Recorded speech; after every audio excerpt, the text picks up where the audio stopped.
I was staring at the lake when my father's words cut through the silence like a blade through silk. Jade won't care. She owes us this much anyway. The coffee mug slipped from my fingers, ceramic fragments scattering across the wooden deck. In that single moment, 32 years of doubt crystallized into absolute certainty. I wasn't their daughter. I was collateral. Something to be leveraged, stripped, and discarded when convenient. My name is Jade Hartley, and that afternoon by the water changed everything they thought they knew about me. Before we jump back in, tell us where you're tuning in from. And if this story touches you, make sure you're subscribed because tomorrow I've saved something extra special for you. The afternoon sun painted the lake in shades of copper and gold, the kind of light that made you believe in second chances. I had driven up from Reno specifically for this, a quiet Thanksgiving at the Lakehouse with my parents' and brother's family. For once I thought maybe we could pretend to be normal. Maybe the holiday would soften the edges of our fractured dynamic. Maybe I could sit at a table without feeling like an afterthought in my own story. The Lakehouse smelled of cedar and old books, a refuge I had built from the ground up with money my grandmother left specifically to me. She had seen things others missed. In her final years, she pulled me aside more than once to whisper warnings about giving too much, about people who take until there's nothing left. At the time I smiled and nodded, thinking she was just being protective. Now I understood she had been trying to save me from this exact moment. I stepped onto the back deck with a fresh pot of coffee, planning to offer refills before we sat down to eat. The sliding glass door was open just enough to let in the breeze, and their voices drifted out from the living room with casual clarity. I froze mid-step, the pot heavy in my hands, as my father's voice dropped into that tone he used when making business deals. Final. Authoritative. Inarguable. Mitchell needs this place more than she does. He's got a family to think about. Jade's alone. What does she need all this space for anyway? My mother's voice chimed in, sweet and placating, the way she always smoothed over my father's harshness. We raised her to understand family comes first. She'll see reason. She always does. And then Mitchell, my younger brother, the golden child who had sailed through life on charm and empty promises, laughed. A short, dismissive sound that told me everything I needed to know about how little I mattered. If she fights it, we'll just remind her how much we've sacrificed for her over the years. Guilt works wonders. The mug tumbled from my hand before I could stop it. The crash echoed across the deck, porcelain exploding into a dozen jagged pieces. I stared down at the wreckage, watching coffee seep between the wooden slats, and felt something inside me crack just as cleanly. For a heartbeat, everything went silent. Then my mother's voice called out, honey sweet and concerned. Jade, are you all right out there? I crouched down, gathering the broken pieces with shaking hands, buying myself seconds to reconstruct my face into something neutral. A shard bit into my thumb, drawing a thin line of blood, but I barely felt it. The pain inside was so much sharper. When I stood and turned toward the door, I was smiling. Not a real smile, but the kind I had perfected over decades of being overlooked. The kind that said everything's fine even when the world was ending. They were all watching me as I stepped back inside. My father sat in the leather armchair he'd claimed the moment he arrived, legs crossed, utterly relaxed. My mother perched on the sofa, hands folded in her lap like a saint in a painting. Mitchell leaned against the fireplace mantel, grinning that easy grin that had gotten him out of trouble his entire life. His wife Vanessa scrolled through her phone, probably editing another post about their picture-perfect existence. The twins were in the corner, building something with blocks, oblivious. I just dropped a mug, I said lightly, holding up my bleeding thumb as evidence. Clumsy me. My mother stood immediately, concern flooding her features, reaching for my hand. Oh sweetheart, let me see that. But I pulled away gently, wrapping my thumb in a napkin. It's nothing. Just a scratch. I'll clean it up. As I walked toward the kitchen, I felt their eyes on my back. Measuring. Calculating. Assuming. They thought I hadn't heard. They thought I would bend, as I always had, under the weight of their expectations and manipulations. They thought I was still the girl who absorbed every slight, every dismissal, every moment of being second choice, and swallowed it down with a smile. They had no idea that girl died the moment that mug shattered. That evening, after the strained Thanksgiving dinner where I played my part flawlessly, after they left with hugs and hollow promises to see me soon, I sat alone on the deck as darkness swallowed the mountains. The lake stretched out before me, black and infinite, reflecting nothing. I wrapped myself in a blanket and let my mind drift backward through the years I had spent trying to earn a place in my own family. When I turned 9, I wanted a birthday party like the ones Mitchell always had. Nothing extravagant, just a few friends, some decorations, maybe a cake from the bakery instead of a box mix. My mother had sighed, looked at me with tired eyes, and said we needed to save money for Mitchell's soccer equipment. He had potential, she explained. Opportunities we couldn't waste. My birthday came and went with a card on the kitchen counter and leftover takeout. Mitchell's party 3 months later had a bounce house, a magician, and 40 guests. In high school, I made the honor roll every semester. Straight A's, AP classes, editor of the school newspaper. I brought home awards and certificates that my mother tucked into a drawer without comment. Meanwhile, Mitchell barely scraped by with C's, but when he made the varsity baseball team, my father bought a trophy case and mounted it in the living room. My achievements were expected. His were celebrated. When I graduated college, I walked across that stage with summa cum laude honors and scanned the audience for familiar faces. The seat I had reserved for my family sat empty. They were helping Mitchell move into his first apartment after dropping out of his 3rd attempt at community college. When I called, my mother said they lost track of time. She promised they were proud of me. The words felt like coins tossed to a beggar, hollow and insufficient. I bought this lake house 3 years ago with money my grandmother left me in her will. She had been specific in her instructions. The inheritance was mine alone, not to be shared or borrowed or gilt away. My father was furious when the will was read, demanding to know why she would create division in the family. But my grandmother had always seen clearly. She watched them prioritize Mitchell for years. She watched me fade into the background of my own life.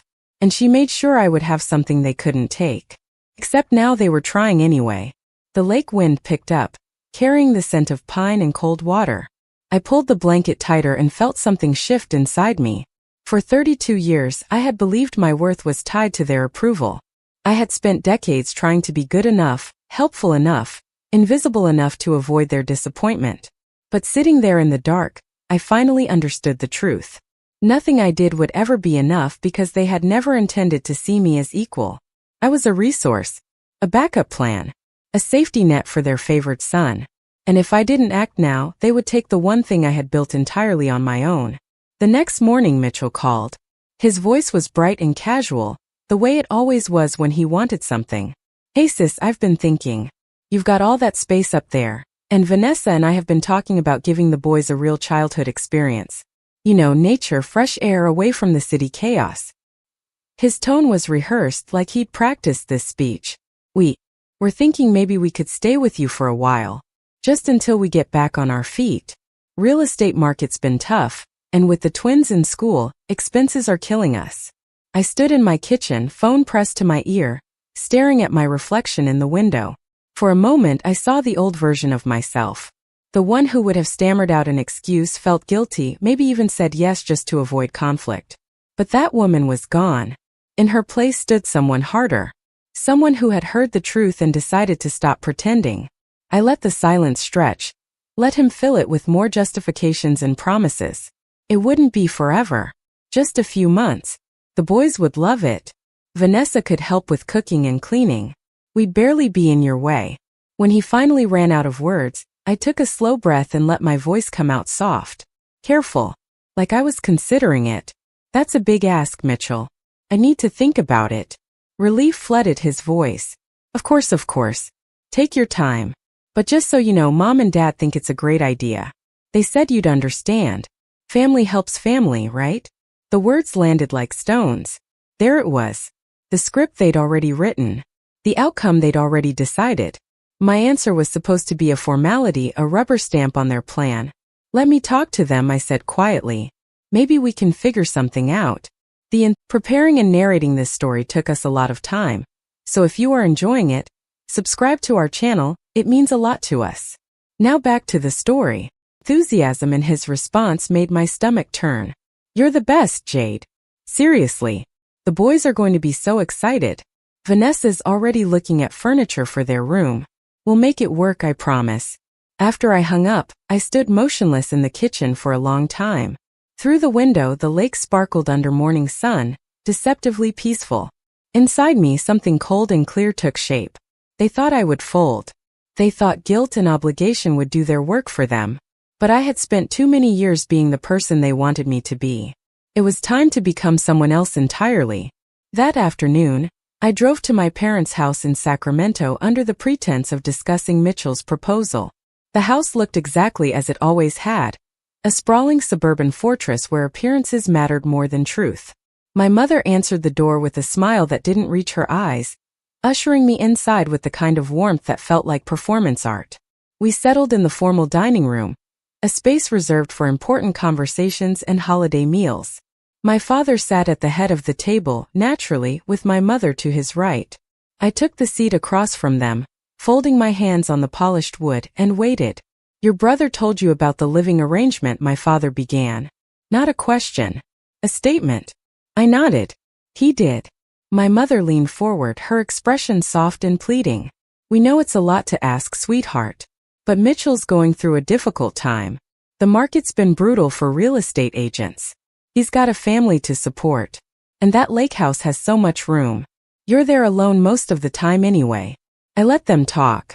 Let them lay out their reasoning, their justifications, their carefully constructed arguments about family obligation and shared resources.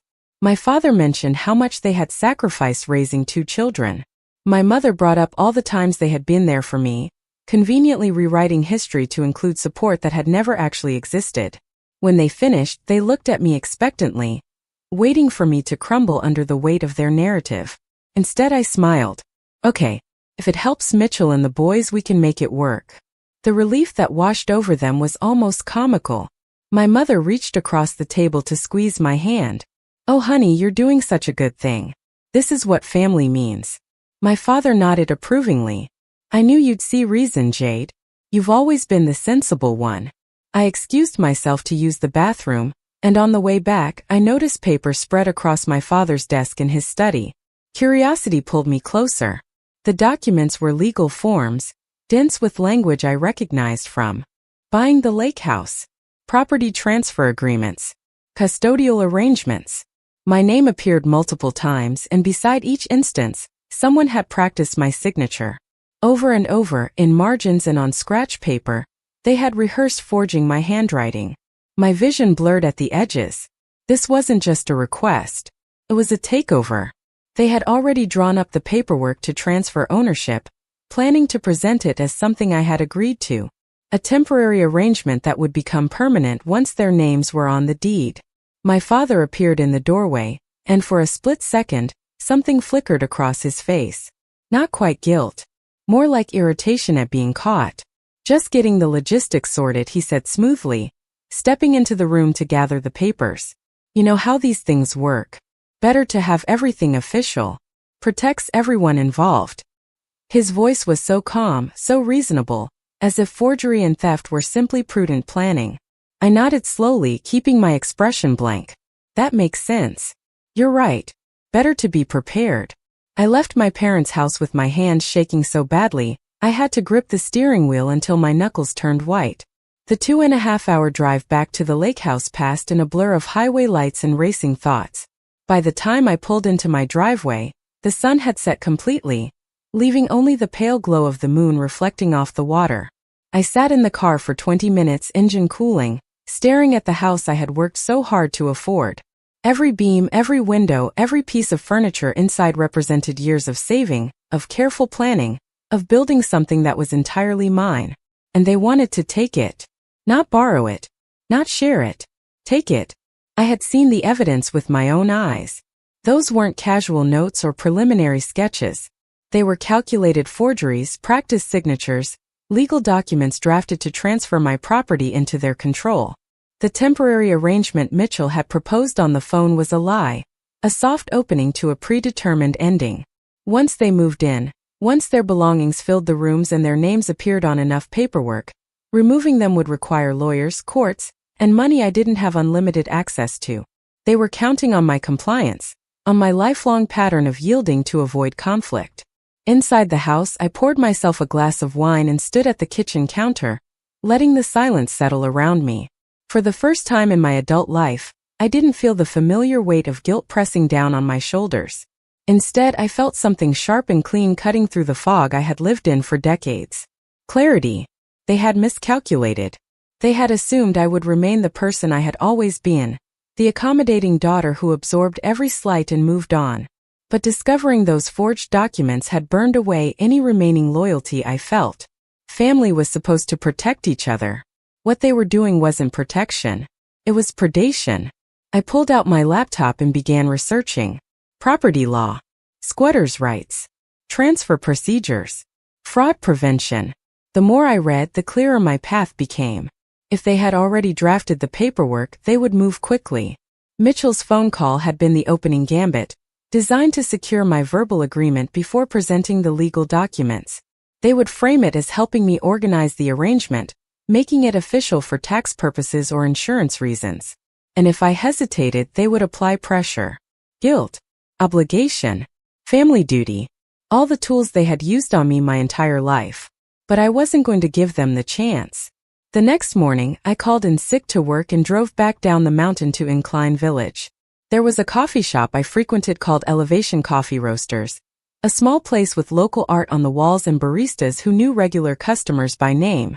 I ordered a latte and took a seat by the window, watching tourists and locals pass by on the sidewalk. I wasn't there for the coffee. I was waiting. Brandon Cole walked in 20 minutes later, dressed in a business casual combination that suggested he had come from a meeting. He was a real estate developer who had made his fortune buying distressed properties and turning them into profitable ventures. I knew him peripherally through community events and the Lakeshore Owners Association. More importantly, I knew he had history with Mitchell. 3 years ago, Mitchell had convinced Brandon to partner on a property flip. Mitchell handled the real estate side, finding the property and managing the sale. Brandon provided the capital and construction oversight. The project should have been straightforward, but Mitchell cut corners, hired unreliable contractors, and pocketed money meant for materials. When the deal fell apart, Brandon lost over $60,000. Mitchell blamed the market, the contractors' bad timing, anything but his own negligence and dishonesty. Brandon had been furious, but without clear proof of fraud, he had no legal recourse. He absorbed the loss and made it clear he wanted nothing to do with Mitchell Hartley ever again. I waved him over, and he approached with a curious smile. Jade, right? From the HOA meetings? I nodded and gestured to the empty chair. Do you have a few minutes? I need to talk to you about something important. He sat, eyebrows raised with interest. His coffee arrived, and I waited until the barista moved away before speaking. This is going to sound strange, but I need your help, and I think it might benefit both of us.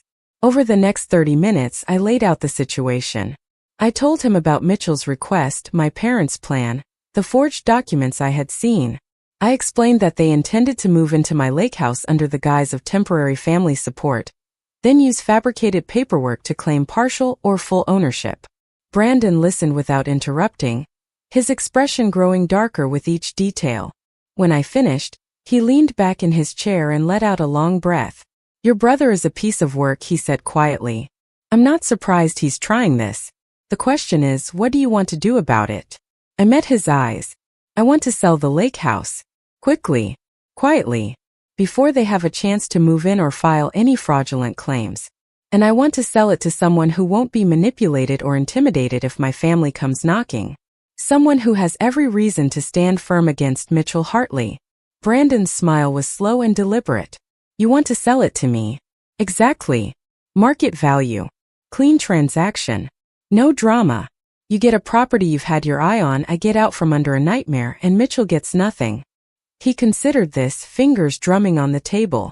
The lake house was worth every penny of its $515,000 price tag. The location alone made it a valuable asset, and Brandon knew it. But he also knew I was offering him more than real estate. I was offering him a chance to ensure Mitchell Hartley couldn't benefit from yet another scheme. I'll do it, he said finally. But we need to move fast. If they've already drafted transfer documents, they're probably planning to present them within the next few weeks, maybe sooner if they think you're agreeable. I can have my attorney draw up a clean sale agreement by tomorrow. We close within 2 weeks. Cash offer, no contingencies. You keep this completely confidential until the sale is finalized. Once the deed transfers to me, your family has no claim, legal or otherwise. Relief flooded through me, so intense I felt lightheaded. Thank you. You have no idea what this means. He shook his head. Think I do. And for what it's worth, I'm sorry your family put you in this position.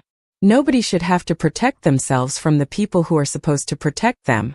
We shook hands and I left the coffee shop feeling lighter than I had in weeks. The plan was in motion. All I had to do now was maintain the performance. Let them believe I was cooperating. Let them think their manipulation was working. The longer they felt secure in their scheme, the more devastating the truth would be when it finally landed. Over the next 2 weeks, I played my role flawlessly. Mitchell called every few days with updates, his voice bright with excitement. Vanessa had picked out paint colors for the twins' room. They were looking into schools in the area.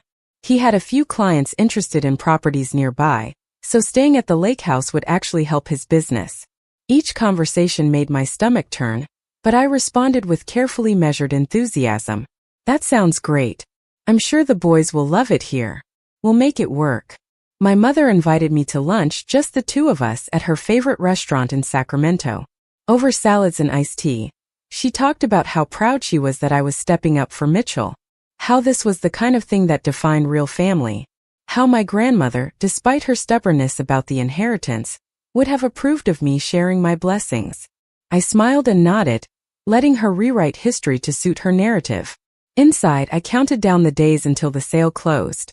My father sent me an email with the subject line Family Agreement Draft. Attached were the documents I had seen on his desk, now polished and official looking. The language was deliberately vague, describing a custodial arrangement where I would grant Mitchell and his family use of the property for an indefinite period.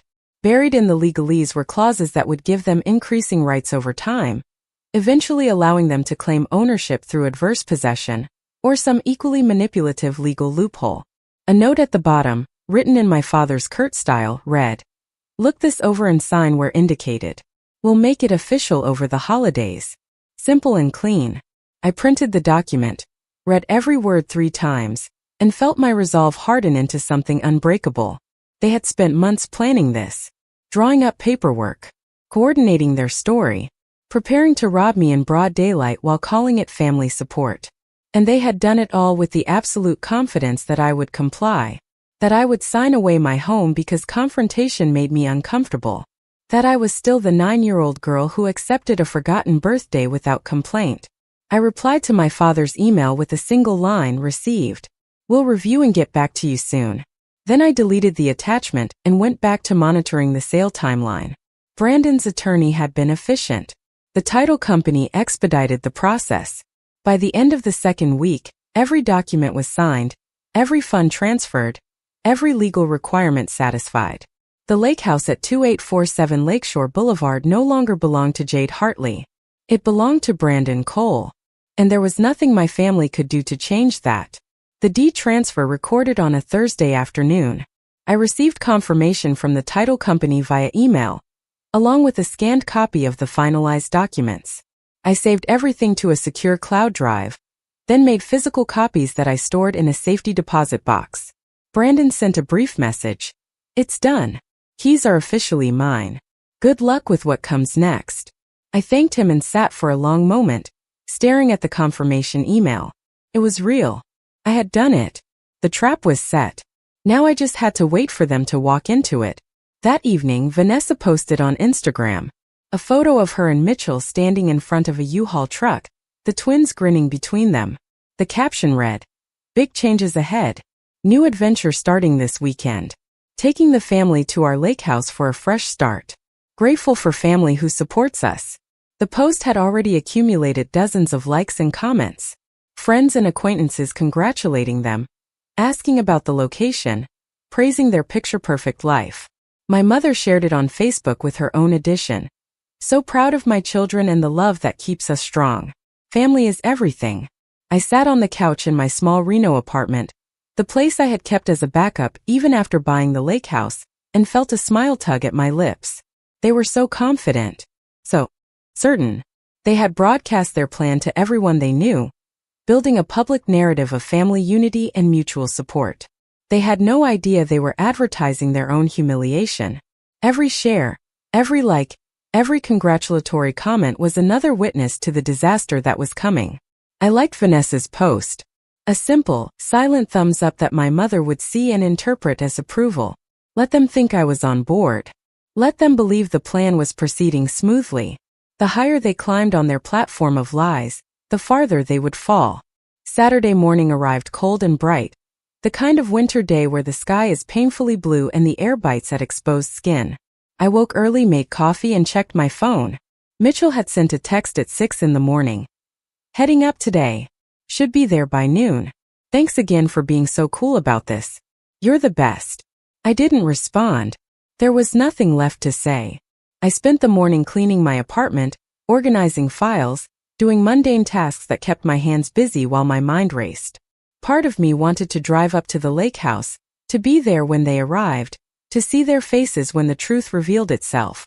But I had decided against it. This wasn't about confrontation. It wasn't about standing in front of them and delivering some dramatic speech. This was about consequences. About them finally facing the reality that I was not a resource to be exploited. And I didn't need to be present for that lesson. The situation would teach itself. At 11:30 my phone rang. My mother. I let it go to voicemail. She called again immediately. Then my father. Then Mitchell. I silenced the phone and set it face down on the coffee table. Whatever was happening at the lake house, I didn't need to hear about it in real time. I would get the full story eventually. For now, I just needed to let it unfold. An hour later, I finally checked my messages. There were 8 missed calls and a string of increasingly frantic texts. From my mother, Jade, call me immediately. There's been some kind of mistake. From my father, what the hell is going on? The keys don't work. From Mitchell, are you seriously doing this? Call me right now. And finally from Vanessa, this is cruel and you know it. Those boys are standing in the cold because of you. I opened my laptop and navigated to the Lake Tahoe Homeowners Network Facebook group, a community page where locals shared news, recommendations, and the occasional drama. Someone had already posted about the scene at my lake house. The post included photos. A U-Haul truck parked in the driveway. Mitchell and Vanessa standing on the front porch, surrounded by boxes and furniture. The twins sitting on a cooler, looking confused. And in every photo, the growing crowd of neighbors who had stopped to watch. The comments section beneath the photos was already filling up with speculation. Some people recognized Mitchell from his real estate work.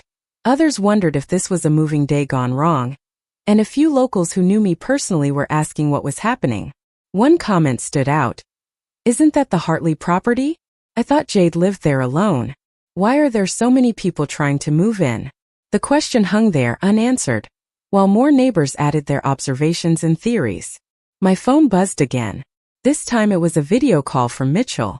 I declined it and watched as he immediately tried again. Declined. He sent a text in all capitals. Answer your phone. We are standing out here like idiots. I set the phone aside and made myself another cup of coffee, taking my time with the kettle, measuring the grounds with deliberate precision. The ritual steadied me. Outside my apartment window, ordinary people went about their Saturday errands, completely unaware of the small earthquake happening 2 hours north in the mountains. I finally picked up my phone and called Brandon. He answered on the second ring, and I could hear the smile in his voice before he even spoke. I take it they've arrived. I confirmed, keeping my tone neutral. How bad is it? He laughed, a sound entirely devoid of sympathy. Let me put it this way. They showed up with a moving truck, about a dozen boxes already unloaded on the lawn, and your brother spent 15 minutes trying different keys in the lock before he started pounding on the door. I got a call from my property manager about 30 minutes ago. Apparently several neighbors contacted her asking why there were people trying to break into my house. My house. The word settled over me like a warm blanket. It wasn't mine anymore, which meant it was completely protected from their schemes. Brandon continued, his voice taking on a more serious tone. I'm heading up there now. Should arrive in about 20 minutes. I'll handle this directly. You don't need to be involved unless you want to be. I thought about it for a long moment. Part of me wanted to be there, to watch their faces as the reality crashed down around them. But another part, the part that had finally learned to protect itself, knew that distance was power. Let them scramble. Let them panic. Let them realize I was nowhere to be found when they needed me to fix their disaster. Stay away, I told him. Let them figure it out on their own. But document everything. I want records of exactly what they say and do. Brandon agreed and promised to send me updates. After we hung up, I opened my laptop and began drafting a response to the family group chat that had been exploding with messages for the past hour. I didn't rush. Every word needed to be precise, every sentence carefully constructed. This wasn't anger speaking. This was strategy. The message I finally sent was simple and devastating. I'm sorry you're having trouble with the keys. The reason they don't work is because I sold the lake house 2 weeks ago. The new owner took possession on Thursday. I didn't mention it because every time I tried to discuss the property, I was told what I should do with it rather than being asked what I wanted.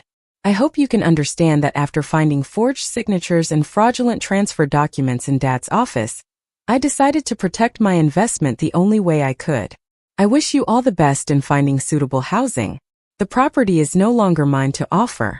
I hit send and immediately turned off my phone. The silence that followed was glorious. No buzzing, no ringing. No desperate attempts to reach me and demand explanations. Just pure crystalline quiet. I took my coffee to the balcony and sat watching the city below, feeling lighter than I had in years. They would be reading that message now, their minds racing to process what it meant. The forged documents mentioned in front of everyone in the family group chat. The sale finalized and irreversible. The casual tone that made it clear I had been planning this for weeks while smiling to their faces. Everything they thought they knew about me had just been incinerated. Hours passed before I turned my phone back on. And when I did, the screen lit up with more notifications than I could count. The family chat had erupted into chaos. My father demanded I call him immediately and explain myself. My mother sent tearful messages about family loyalty and how hurt she was by my deception. Mitchell's messages were pure rage, barely coherent strings of accusations and threats. Vanessa had sent a long paragraph about how I had traumatized the twins, how they had cried watching their belongings being loaded back into the U-Haul, how I would regret this betrayal for the rest of my life. But there were other messages too. Messages from extended family members, cousins and aunts and uncles I barely heard from anymore, asking what was going on and whether the story about forged documents was true. My father's sister, Aunt Caroline, sent a private message. Your father just called me trying to explain this situation and none of it makes sense. Did they really try to forge your signature? Several family friends had reached out as well, people who had seen the social media posts and then the dramatic collapse, asking if I was okay and whether I needed anything. The narrative was already shifting, spreading beyond my immediate family into the wider circle of relatives and acquaintances who had watched our dynamic for years. Some of them had probably suspected the imbalance, the way Mitchell was favored and I was sidelined, but family politics kept them silent. Now the silence was breaking. Now people were asking questions. I responded to Aunt Caroline first. Yes, I found transfer documents with my forged signature at their house. They planned to move Mitchell in and eventually take ownership. I protected myself the only way I could. Her response came within minutes. I believe you. Your father has always had a blind spot when it comes to Mitchell. I'm proud of you for standing up for yourself. The validation from someone inside the family structure loosened something in my chest. I wasn't crazy. I wasn't cruel. I was surviving. Over the next few days, Brandon sent me updates as promised. He had arrived at the lake house that Saturday afternoon to find my family still there.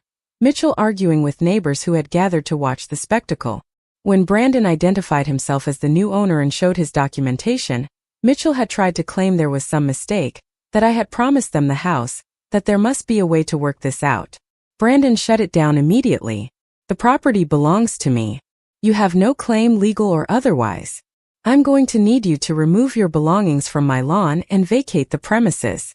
According to Brandon, my father had tried a different approach, pulling him aside to man negotiate some kind of arrangement. Surely we can come to an understanding. My daughter made a rash decision. If you give us some time, we can straighten this out and make it worth your while. Brandon's response had been ice cold. Your daughter made a smart business decision by selling to me. And I'm aware of your history with property manipulation, so there's nothing to discuss. Please leave before I call the sheriff. The mention of calling law enforcement had finally broken through their denial. They loaded everything back into the U-Haul, a process that took nearly 2 hours while neighbors watched and whispered. Vanessa had cried openly, making a show of her distress for anyone watching. The twins kept asking questions their parents couldn't answer. And through it all, Mitchell's face had been a mask of humiliated rage. His jaw clenched so tight Brandon said he looked like he might shatter his own teeth. The story spread through the Lake Tahoe community like wildfire. The Facebook group post accumulated hundreds of comments, with locals sharing their own encounters with Mitchell's questionable business practices. One person mentioned he had overcharged them on a property assessment. Another said he had tried to poach their listing by going directly to the buyer behind their back. A former client detailed how Mitchell had promised renovations that never materialized, then blamed everyone but himself when the sale fell through. The pattern was clear and damning. My brother had burned bridges all over the region, and now those people were watching his public humiliation with something between justice and schadenfreude.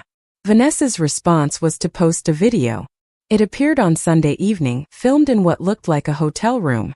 She sat on the edge of the bed, makeup smudged from crying, hair pulled into a messy ponytail. Behind her, I could see Mitchell pacing and the twins playing on tablets to keep them quiet. The video was titled Family Betrayal and it was designed to gut me. She spoke directly into the camera, her voice breaking with practiced emotion. I never thought I would have to make a video like this, but I need people to know the truth about what happened yesterday. We were supposed to be moving into a beautiful lake house, a place where my children could grow up surrounded by nature and family. Jade, Mitchell's sister, told us we could stay there. She agreed to help us. We planned everything around that promise. We gave up our apartment. We packed our entire lives. And when we arrived, ready to start this new chapter, we found out she had sold the property out from under us without telling anyone. No warning. No conversation. Just cold betrayal. She paused for effect, wiping her eyes. My boys stood in the freezing cold yesterday asking why their aunt didn't want them anymore. How do you explain that to 7-year-olds? How do you tell your children that family doesn't mean what you thought it meant? Mitchell and I are heartbroken. We trusted her. We believed in family. And this is what we get. The video ended with her staring into the camera, a perfect picture of wounded innocence. Within an hour, the video had been shared across multiple platforms. Friends and followers flooded the comments with sympathy. How awful. I can't believe someone would do that to family. Those poor children. What kind of person betrays their own blood like that? The narrative Vanessa crafted was powerful because it was simple. Victim and villain. Innocent family destroyed by selfish sister. No complexity, no context, just pure emotional manipulation. I watched the video 3 times, studying every detail. The calculated tears. The mention of the children. The way she framed my silence as coldness rather than self-protection. It was masterful, really. And it was exactly what I had anticipated. I had known they would try to control the story, to paint themselves as victims and me as the villain. That was why I had spent the past 2 weeks preparing my response. I opened the folder on my laptop where I had saved everything. Photos of the forged signatures I had found in my father's office, taken surreptitiously with my phone when I discovered them. Screenshots of the property transfer documents my father had emailed me, highlighting the clauses designed to strip my ownership. Text messages from Mitchell dating back months where he talked about moving into the lake house like it was already decided. Emails from my mother discussing paint colors and furniture arrangements before they had even asked my permission. And finally, a detailed timeline I had written out documenting years of being overlooked, dismissed, and deprioritized in favor of my brother. I compiled everything into a single document and wrote an introduction. For those who have seen the video my sister-in-law posted, I want to provide context that was conveniently left out. This isn't a story about betrayal. It's a story about protection. What follows is documentation of a systematic attempt to take my property through manipulation and fraud. I'm sharing this not for sympathy but for truth. You can decide for yourselves what really happened. I posted it to Facebook, making it public so anyone could read it. Then I shared it in the Lake Tahoe Homeowners Network group, in my college alumni group, and in the community pages for both Incline Village and Sacramento. I tagged no one, named no one directly in the post itself. The documentation spoke for itself. The response was immediate and overwhelming. Within 20 minutes, the post had been shared 50 times. Within an hour, it had spread to hundreds of people. Comments poured in, but these were different from the ones on Vanessa's video. These were people reading the evidence, seeing the forged signatures, understanding the timeline. The narrative flipped so fast it must have given Vanessa whiplash. This is fraud. Plain and simple. Jade had every right to protect herself. I remember Jade's graduation. She walked alone. Now I understand why she keeps her distance. Those documents are damning. The parents tried to steal from their own daughter. Anyone defending this family needs to read the evidence. This isn't about being cruel. This is about survival. Former classmates emerged from years of silence to share their own observations. I always noticed how differently they treated Jade and Mitchell. She worked twice as hard for half the recognition. One of my mother's church friends commented, "I love Patricia. But reading this breaks my heart. No parent should do this to their child." Even people who didn't know me personally weighed in after reading the documentation. The forged signatures alone are criminal. The fact that these are her parents makes it worse, not better. Vanessa's video, which had seemed so powerful just hours before, was now being dissected and criticized in hundreds of comment threads. People compared her claims to my evidence and found her story lacking. Screenshots of my documentation appeared beneath her video with captions like, "This is what she left out, and here's the real story." Influencers and bloggers who had initially shared her video sympathetically began deleting their posts or adding updates acknowledging they hadn't known the full context. The tide of public opinion shifted completely, and it shifted against my family with a force I hadn't fully anticipated. My father tried to control the damage with a statement posted to his own Facebook page. He wrote in his typical authoritative tone, the voice of a man accustomed to having the final word, "There has been a misunderstanding regarding a family matter that should have remained private. My daughter has misinterpreted some preliminary documents and made hasty decisions based on incomplete information. We love Jade and always have. We regret that a simple miscommunication has been blown out of proportion. We ask for privacy as we work through this as a family." The response was brutal. People who had read my evidence called him out immediately. Forged signatures aren't a miscommunication. Those documents weren't preliminary, they were fraud. Jade provided proof, you provided excuses. My father's friends, people from his professional network and social circles, began quietly distancing themselves. Some unfriended him outright. Others simply stopped engaging with his posts. In a community like Sacramento, where reputation mattered and word spread quickly through churches and country clubs and business associations, the damage was catastrophic. My mother's approach was different. She sent me a private message, her words dripping with the kind of gentle manipulation she had perfected over decades. "Sweetheart, I don't understand why you felt the need to make this public. We could have discussed this privately. You've humiliated your father and broken your brother's heart. Mitchell is talking about leaving the state because he can't face people here anymore. The twins are confused and upset. I know you're angry, but this cruelty isn't like you. Please, can we talk? Can we find a way to fix this? I know we made mistakes, but destroying the family can't be the answer." I read her message 3 times, feeling for any trace of the guilt she was trying to invoke. There was none. The woman who wrote those words had watched my father forge my signature and said nothing. She had helped plan the takeover of my property and called it family unity. She had spent 32 years prioritizing Mitchell's comfort over my existence, and never once questioned whether that was fair. Her appeal to privacy was really an appeal to silence. She wanted me to absorb this violation quietly, the way I had absorbed everything else. I responded with a single sentence. I didn't destroy this family. I protected myself from people who were trying to rob me. Then I blocked her number. The finality of it felt like closing a door that had been stuck open my entire life, letting in cold wind and unwanted visitors. Now it was shut, locked, and I was the only one with the key. Mitchell's reaction was the most volatile. He created a burner account to send me messages after I blocked his main number. The messages ranged from rage to bargaining to threats. "You just ruined my career. Nobody in this town will work with me now. I hope you're happy. Dad is having chest pains from the stress you caused. If something happens to him, it's on you. We can still fix this if you just admit you overreacted. Transfer the house back and we'll forget this happened. You're going to regret this for the rest of your miserable life. I've got lawyers looking into this. You won't get away with stealing family property. I saved every message and forwarded them to Brandon's attorney with a brief note. For the record, in case they escalate. The attorney responded within an hour. These messages constitute harassment. I'm documenting everything. If they continue or intensify, we can pursue a restraining order. Let me know if you feel unsafe. The professional reassurance steadied me. I wasn't alone in this. I had legal protection documentation, and people who understood what was happening. The fallout continued to spread through the extended family network like cracks in ice.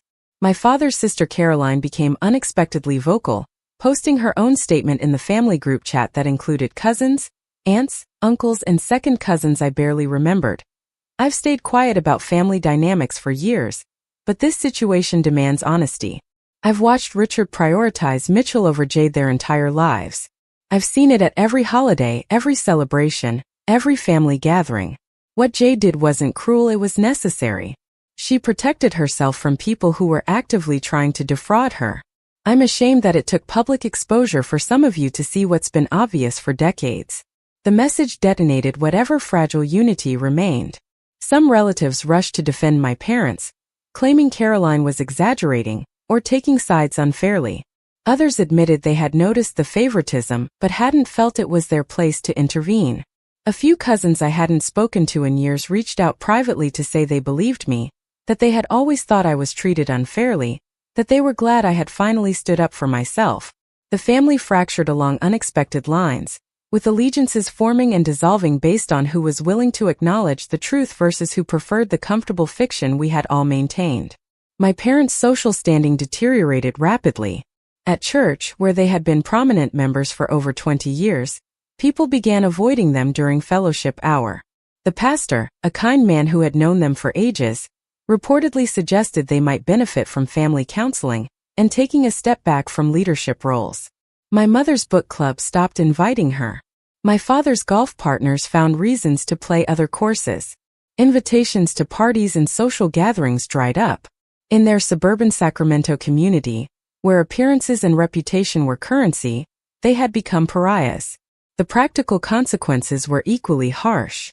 Mitchell lost 2 major clients within a week, both citing his unprofessional conduct and the concerns raised by former clients online as reasons for terminating their contracts.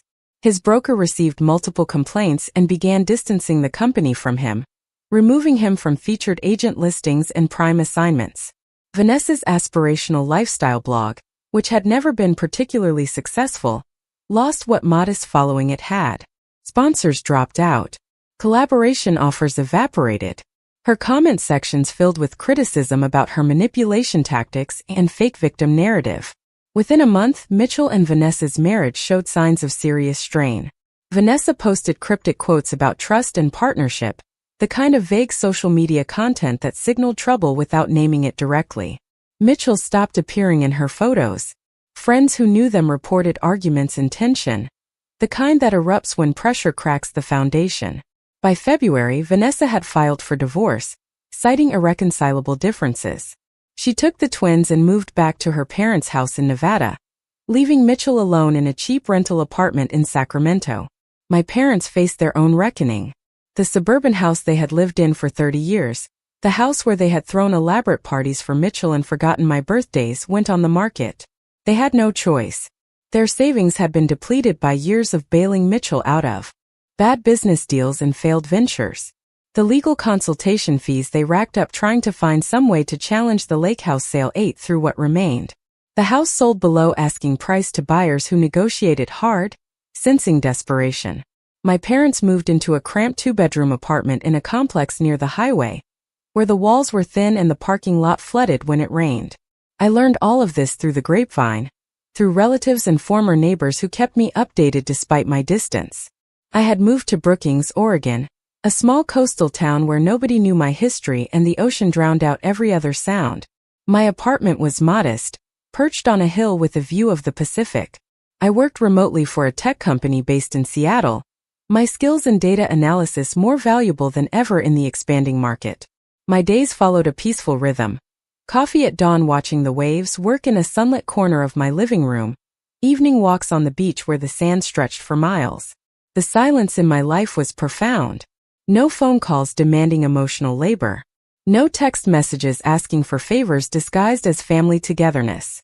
No holidays spent performing gratitude for people who saw me as an inconvenience. I had worried that cutting off my family would leave me lonely, that I would miss them despite everything. But what I discovered was that I had been lonely my entire life while surrounded by them. Now, alone by choice, I felt more connected to myself than I ever had. I made friends slowly in Brookings, the owner of the coffee shop where I became a regular. A woman who ran a used bookstore and shared my taste in mystery novels. A retired teacher who walked the same beach path every morning and started timing her walks to coincide with mine. These relationships were simple and honest, built on genuine connection rather than obligation. When they asked about my family, I said we were estranged and left it at that.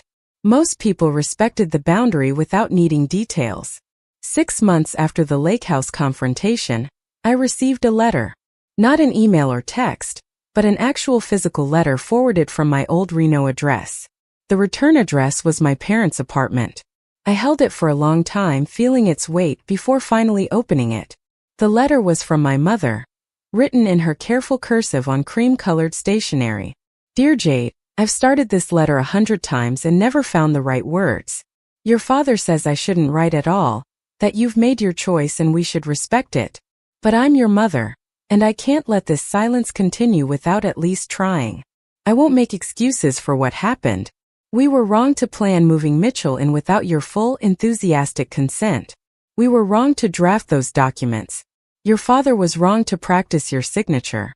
I see that now, though it's taken me time to accept it. I think we told ourselves we were helping Mitchell, that family was supposed to support each other through hard times. But we forgot that you're family too.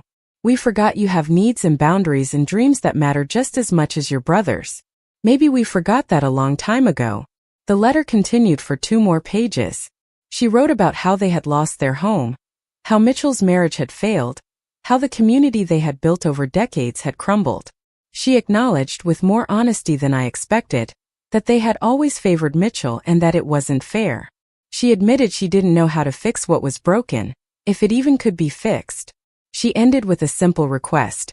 If you can find it in your heart to forgive us someday, we'd like the chance to know you again. Not the daughter we tried to make you, but the person you actually are. We're sorry, Jade. We're so deeply sorry. I read the letter twice, then set it aside and made tea. Outside my window, fog rolled in from the ocean, thick and gray, blurring the line between water and sky. I thought about forgiveness, about whether it was something I owed them or something I could choose to give. I thought about the version of me that would have read that letter and immediately called, eager to rebuild, willing to overlook everything for the promise of reconciliation. That version of me was gone. She had died the moment the coffee mug shattered on the Lakehouse deck. The woman I had become understood something crucial. Forgiveness didn't require reconciliation. I could release the anger, let go of the need for them to suffer, without inviting them back into my life. Their remorse, however genuine, didn't erase 32 years of being invisible. Their apology didn't rebuild trust that had never actually existed. And their suffering, while perhaps teaching them lessons they needed to learn, wasn't my responsibility to manage or alleviate. I wrote a response, keeping it brief. Thank you for your letter. I appreciate the honesty. I don't know if forgiveness is possible right now, and I don't know if I'll ever want a relationship with any of you again. What I do know is that I'm building a life that's peaceful and mine. I'm not angry anymore. I'm just done. I hope you find a way to be happy with the choices you made. Take care of yourselves. I mailed it the next day and felt nothing. Not relief, not sadness, not satisfaction. Just a quiet sense of completion, like closing a book after finishing the last page. Whatever happened with my family from this point forward was their journey, not mine. I had done what I needed to do to survive. Now I was doing what I needed to do to thrive. A year after moving to Brookings, I bought a small cottage 3 blocks from the beach. It needed work, but it was structurally sound and priced fairly. I spent weekends painting walls, refinishing hardwood floors, planting a garden in the backyard. I learned about native plants that thrived in coastal conditions. I built raised beds for vegetables and filled window boxes with flowers that bloomed even in the salt air. The cottage became mine in a way the lake house never quite had, because I claimed it entirely on my own terms. Brandon Cole called occasionally to check in. The lake house was doing well as a vacation rental, bringing in steady income and maintaining its value. He had renovated the kitchen and updated the bathrooms, improvements that increased the property's worth. Sometimes he mentioned seeing Mitchell around Sacramento, usually at a distance in grocery stores or gas stations. Mitchell always looked diminished, Brandon said. Smaller somehow. Less certain. I thanked him for the updates but didn't ask for more details. Mitchell's life was no longer connected to mine in any meaningful way. I started volunteering at a local women's shelter, helping residents with resume writing and job search strategies. Many of them were rebuilding their lives after leaving abusive situations, and I understood that particular kind of courage. The courage to walk away from what's familiar, even when it's destroying you. The courage to choose yourself when everyone tells you that's selfish. We didn't talk much about our past, these women and I. We focused on futures, on the small practical steps that led to independence and safety and peace. One afternoon, working with a woman who was trying to explain employment gaps on her resume, I realized I was talking about my own experience without naming it directly. Sometimes you have to protect yourself from people who are supposed to protect you, I said. And that gap, that time you spent getting safe, that's not a failure. That's survival. She looked at me with understanding that went deeper than words, and I saw my own reflection in her eyes. We were both rebuilding. We were both learning that strength sometimes looks like walking away. The story of what happened with my family occasionally resurfaced online.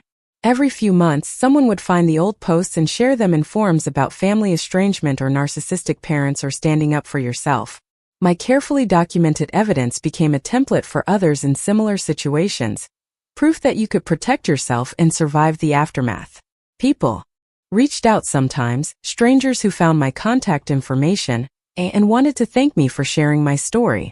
I appreciated their messages but rarely responded. That chapter of my life was closed, and I had no desire to keep reliving it. 2 years after the lake house sale, I received a wedding invitation. Not from family but from Brandon Cole. He had met someone, a woman who owned an art gallery in Reno, and they were getting married at a vineyard in Napa Valley. The invitation included a personal note. You changed my perspective on a lot of things. I'd be honored if you came. No pressure, just an invitation. I surprised myself by accepting. The wedding was small and beautiful, filled with people who genuinely cared about each other. During the reception, Brandon introduced me to his bride, telling her I was the reason they met, a story I didn't fully understand until he explained. After buying the lake house, he had started spending more time in the Tahoe area. He met his fiancée at an art show there, struck up a conversation, and the rest unfolded naturally. If you hadn't sold me that property, I wouldn't have been there that night. So thank you. I raised my glass in a toast and felt something warm bloom in my chest. Not happiness exactly, but contentment. A sense that the decisions I made, however painful at the time, had led to unexpected good. Not just for me but for people I cared about. The ripples of that choice extended farther than I had imagined. On the drive back to Brookings after the wedding, I took the long route through the mountains. I didn't plan to stop at Lake Tahoe, but as I approached the turnoff, curiosity pulled me in. I drove slowly through Incline Village, past familiar landmarks and streets I used to know by heart. When I reached Lakeshore Boulevard, I parked across from the lake house and sat watching the sun set over the water. The house looked different. New paint. Updated landscaping. A family was staying there, visible through the windows, laughing over dinner at the table where I used to eat alone. I felt no regret. No longing for what I had given up. Just a quiet acknowledgement that this chapter was truly over. The house that had once represented everything I worked for now represented the price of my freedom, and it was worth every penny. I drove away as the last light faded, the rearview mirror reflecting a place that no longer held any power over me. That night, back in my cottage in Brookings, I sat on my small porch listening to the ocean and thought about the question people often asked when they heard stories like mine. Do you regret cutting off your family? Do you miss them? The answer was complicated but ultimately simple. I regretted the years I spent trying to earn love from people who saw me as a resource rather than a person. I regretted not recognizing the pattern sooner. But I didn't regret protecting myself. I didn't regret choosing peace over performative family unity. And I didn't miss them, not really. I missed the idea of what a family should be, but that was a fantasy I never actually had. What I had now was better. A life built on my own terms. Relationships based on mutual respect rather than obligation. Space to breathe without constantly bracing for the next betrayal. I had learned that sometimes the most loving thing you can do for yourself is walk away from people who refuse to see your worth. And I had learned that on the other side of that terrifying choice was a kind of freedom I hadn't known was possible. The lake remained in my past, shimmering and distant. The ocean stretched before me, vast and ever-changing. I had traded one body of water for another, and in doing so I had found myself. Not the daughter they tried to mold. Not the sister who absorbed every burden. Just Jade.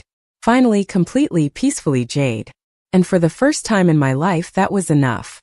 The third winter in Brookings arrived with storms that battered the coastline and transformed the ocean into something wild and untamed. I watched from my cottage windows as waves crashed against the rocks, sending spray 30 feet into the air. The violence of it was oddly comforting. A reminder that nature operated on its own terms without apology or explanation. I had learned to do the same. Work had flourished in ways I hadn't anticipated. The tech company I contracted with had promoted me to a senior analyst position, recognizing the precision and dedication I brought to every project.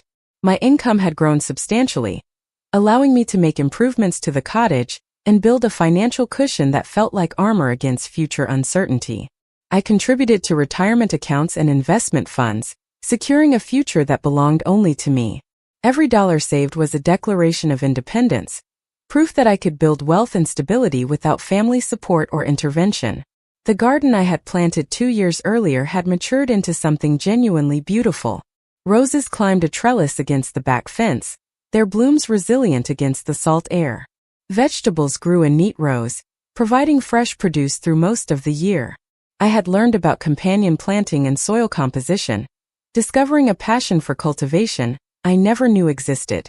There was something deeply satisfying about nurturing growth, about providing the right conditions for things to thrive. I gave my plants what they needed, and they flourished. The metaphor wasn't lost on me. My social circle had expanded slowly but meaningfully.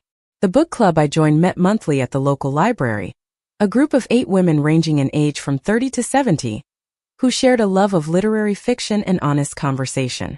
We discussed novels, but we also discussed life, relationships, disappointments, and triumphs. When they asked about my family, I had eventually shared the broad strokes of what happened. Their responses varied, but most centered on a similar theme.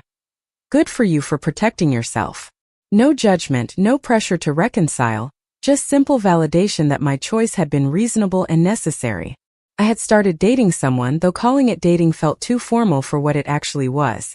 His name was Marcus Chan, a marine biologist who worked at a research station up the coast. We met at a community lecture about ocean conservation, struck up a conversation about tide pools, and discovered we walked the same beach most mornings. The relationship developed without urgency or drama, just 2 people enjoying each other's company without expectation or obligation. He knew about my estrangement and never pushed for details beyond what I offered.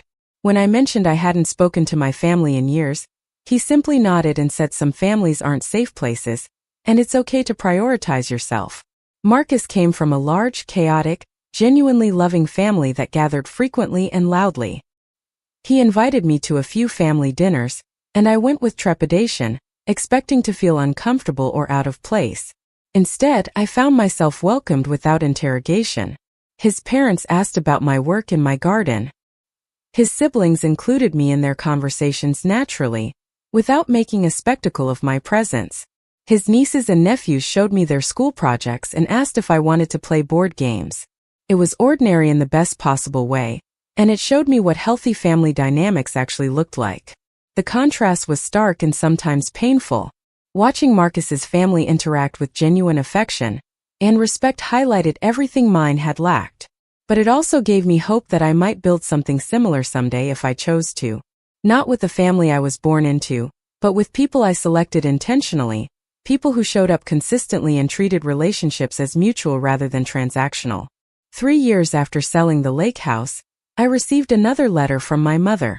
The envelope was thinner this time, a single page rather than several. I opened it with less hesitation than before, curious but not anxious. Her handwriting remained elegant, but the tone had shifted. She wasn't asking for anything. She was simply updating me on their lives, the way you might write to a distant acquaintance. She told me Mitchell had moved to Arizona and was working in property management, a position with steady pay and no commission pressure. He had visitation with the twins every other weekend and was reportedly trying to rebuild his relationship with them. Vanessa had remarried and seemed happy. My father's health had declined, a series of minor heart issues that required medication and lifestyle changes. They had adjusted to apartment living and found a small church community that felt welcoming. My mother ended with a simple statement: "I'm not writing to ask for forgiveness or reconciliation. I just wanted you to know we're still here and we think about you. I hope you're well, Jade. I hope you found peace." I set the letter aside and realized I felt nothing sharp or painful about its contents. Mitchell's struggles didn't bring me satisfaction. My father's health problems didn't fill me with vindictive pleasure. Their reduced circumstances didn't make me feel victorious. I had moved so far past the need for their suffering that learning about it felt neutral, like hearing news about strangers. They were becoming people I used to know rather than people who still had power over my emotions. I didn't write back immediately. Instead, I let weeks pass while I considered what I wanted from any continued contact. Did I want updates about their lives? Did I want them to know about mine? Was there any version of limited communication that wouldn't eventually require more than I was willing to give? After a month of contemplation, I sent a brief response. "Thank you for the update. I'm glad you found some stability. I'm doing well and building a good life here. I don't think regular contact is something I'm ready for, but I appreciate you respecting my boundaries. Take care." It was honest without being cruel, final without being dramatic. I suspected my mother would be disappointed that I wasn't opening the door to reconciliation, but that disappointment was hers to manage, not mine to fix. I had spent enough years managing their emotions. Now I was focused on managing my own. The volunteer work at the women's shelter had evolved into something more structured. The director approached me about developing a workshop series on financial literacy and employment readiness for residents transitioning out of the shelter. I agreed and spent several months creating curriculum, pulling from my own experience with rebuilding and self-sufficiency. The workshops covered practical skills like budgeting, resume writing, and interview preparation, but they also addressed the psychological aspects of reclaiming independence after trauma or abuse. During one session, a woman asked how you know when you're ready to trust people again after being hurt by family. The question hung in the air, heavy with the weight of shared experience. I thought about it carefully before answering. I don't think it's about being ready. I think it's about choosing carefully and moving slowly. Trust isn't something you give all at once. It's something you build incrementally with people who show up consistently and respect your boundaries. And it's okay to protect yourself while you're figuring out who deserves that trust. The woman nodded, and I saw understanding in her eyes. After the workshop, she approached me privately. "Thank you for not telling me to forgive and forget. Everyone else keeps saying that like it's a moral obligation. But you're the first person who's said it's okay to protect myself first."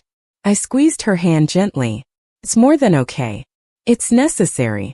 You can't heal in the same environment that hurt you. Sometimes distance is the only thing that makes healing possible." That conversation stayed with me for days. I realized I had become the person I needed when I was going through my own crisis. Someone who validated the difficulty of the choice without pressuring reconciliation. Someone who understood that walking away from family didn't make you broken or vindictive. It made you strong enough to prioritize your own well-being. The work at the shelter gave me purpose beyond my own healing. A way to transform pain into something that might help others navigate their own impossible situations. 4 years after moving to Brookings, I adopted a dog from the local animal shelter. A 3-year-old mixed breed named Copper, who had been surrendered by owners who could no longer care for him. He was anxious and skittish at first, flinching at sudden movements and taking weeks to warm up to physical affection. But gradually, with consistency and patience, He began to trust. He started sleeping in my bedroom instead of hiding under furniture. He wagged his tail when I came home. He learned to play and explore without constant fear. Training Copper taught me unexpected lessons about healing. Progress wasn't linear. There were setbacks and difficult days mixed in with the victories. What mattered was showing up consistently, providing safety and structure, and allowing time for wounds to close at their own pace.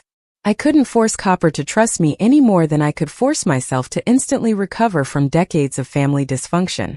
But I could create conditions where trust became possible, where healing could happen naturally rather than being demanded or rushed. Marcus and I had been together nearly 3 years when he asked about moving in together. The question didn't panic me the way it might have earlier in my recovery. I had learned to sit with uncertainty without immediately fleeing from it.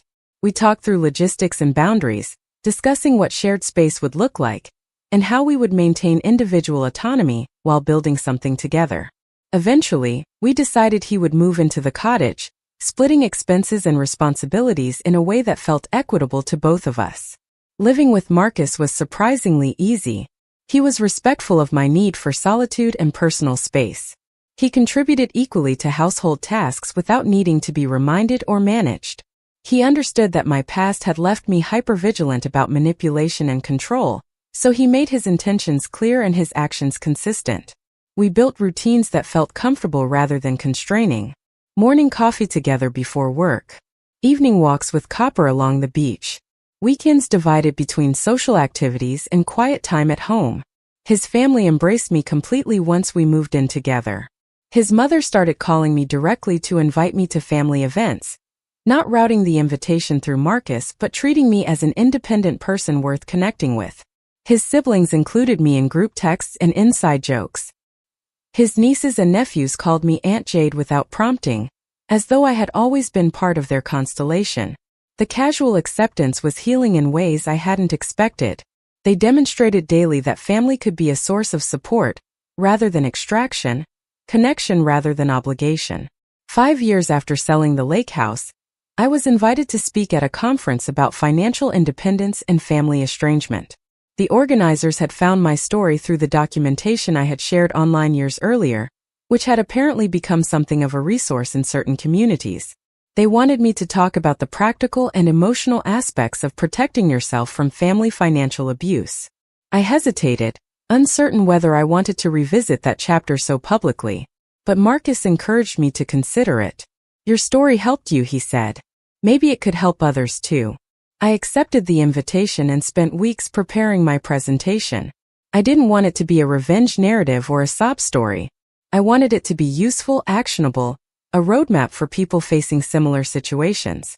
The conference was in Portland, a manageable drive from Brookings, and attracted several hundred attendees dealing with various forms of family estrangement. I was scheduled for an afternoon session in a medium-sized conference room. When I walked into that room and saw it packed beyond capacity, people sitting on the floor and standing along the walls, I realized how many people were struggling with these exact issues. I told my story clearly and without drama, walking through the discovery, the evidence gathering, the strategic response, and the aftermath. I emphasized the importance of documentation, legal protection, and emotional boundaries. I talked about the guilt and grief that came with cutting off family, acknowledging that doing the right thing didn't mean it felt easy. During the question period, hands shot up immediately. How do you handle holidays when everyone else is with family? How do you date when people judge you for being estranged?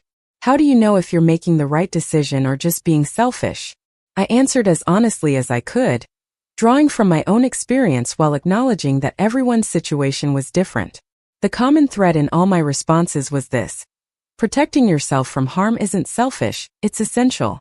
And sometimes the most loving thing you can do is create distance from people who refuse to treat you with basic respect.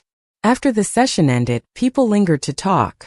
A woman in her 50s told me her parents had drained her inheritance to fund her brother's failed businesses, and she had felt guilty for being angry about it until hearing my story.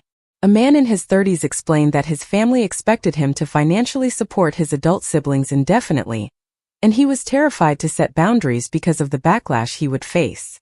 A young woman, barely 20, whispered that her parents had stolen her identity to open credit cards in her name, and she didn't know if she could report them without destroying the family. I listened to each person, offering what guidance I could while acknowledging I wasn't a therapist or lawyer, just someone who had survived a similar situation. What struck me most was the relief on their faces when I validated their experiences, when I confirmed that what was happening to them was wrong, and that protecting themselves was justified. So many of them had been told they were overreacting, being dramatic, failing to honor their family obligations. Hearing someone say, "No, you're not crazy, this is actually abuse," seemed to lift a burden they had been carrying alone. The conference organizers asked if I would be willing to write about my experience for their blog, maybe do follow-up presentations at future events. I agreed tentatively, still uncertain about becoming any kind of public figure around this topic. But I couldn't ignore the impact my story seemed to have on people who needed permission to protect themselves.